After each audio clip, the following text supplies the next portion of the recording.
Hi, me again. Okay, so they just barely put my shower curtain up, so I'll take a shower, promise. And I've been putting some boxes away, mostly books. It's exhausting.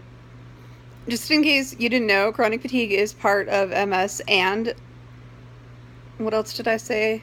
Fibromyalgia. And lucky me to have both. And the staff I was just talking to was like, I'm gonna get hit with one of them or something because I've had really good health up until now, so something's gonna hit me. And I was like, I don't think so. I've always had crappy health. Like, as a 9 year old, this kid bumped into me and my arm broke. And I wasn't like protecting the kid. No, I didn't protect my bullies. Um, at first I kind of did. Well, at first I didn't. I told my parents, and then my parents would make them come over. She would find their phone numbers and make them come over and weed her garden. And then I'd get beat up worse the next day. So at first I kind of protected my bullies. And then I learned how to fight because that was embarrassing.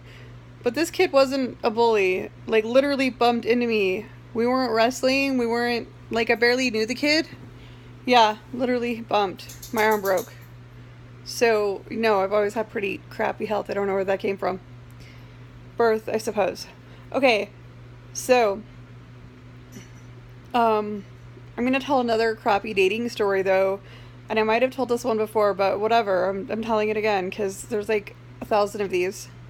Okay, so in Kansas, I went out with this guy who was clearly had not been out with a woman for a long time, and he's dropping the M word real quick. And I'm like, whoa, slow down there, pal.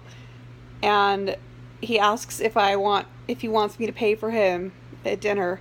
Of course I do, you dumb asshole. Like, come on, man. What do you think I date for? Okay, guys, just so you know, yes, women date for dinner. Okay, me especially because I was super poor forever. We're not going to waste our time with you for several hours and have to pay for ourselves. Like, that's not how it works. And you're still not going to get laid because we're worth more than, $20, just so you know. So then I was like, oh, thanks. I wasn't expecting that. Of course I was. And then I had taken my jacket off just to be social. And then I put it back on because I was cold. And he was like, what's wrong? And I was like, oh, I'm just cold. I'm always cold. And he's like, do you want me to hold your hand? No. I don't really know how that would solve anything. Thanks. I'm good. And he's really talking about like how all his siblings are married and how he wants to get there and how, holy crap, dude, this is like the first date and he's so clearly nervous. And I was like, you know what, I realize it's probably been a while since you've been on a date with a beautiful woman, but just pretend that I'm a normal person, okay? Talk to me like a normal person. And he couldn't do it. Why can men not talk to me like I'm a normal person? Like I'm one of the guys, because really I'm kind of one of the guys. And so then we talked about our common interests, which, were like Comic-Con and stuff, right? But he still couldn't talk to me like a normal person.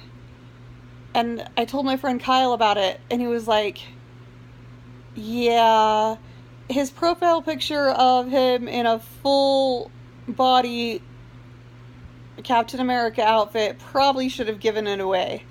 Probably. When you wear rose-colored glasses all the time, red flags are just, flags. I should take off my rose-colored glasses and see the world for its reality. This dude was weird, and then he asked for a kiss, and I was like, I don't do that on the first date, which is complete bullshit.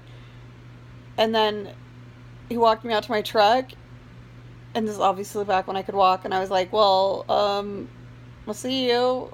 And I go to hug him, and he's like, well, can I see you again? I'm like, I don't know. But you can help me fold my tarp if you want, because I had a tarp in the back of the truck that needed folding, and it's a 2-man job, so he helped me fold my tarp, and then I hugged him, and he kissed me on the cheek, and then he kissed me on the other cheek since he got away with it, and I'm like, what am I, European? I was like, okay, well, thanks for helping me fold my tarp. And then I went off the grid for a while, and as soon as I went back on OkCupid, he was like, "Hey, what's up?" And I was like, "Oh gosh, not interested." It's so hard though to tell a guy that you're not interested because so many of them go crazy or violent or call you horrible names or slash your tires or yeah, and you really it's ugly ones that can't handle rejection. You'd think they'd be used to it by now.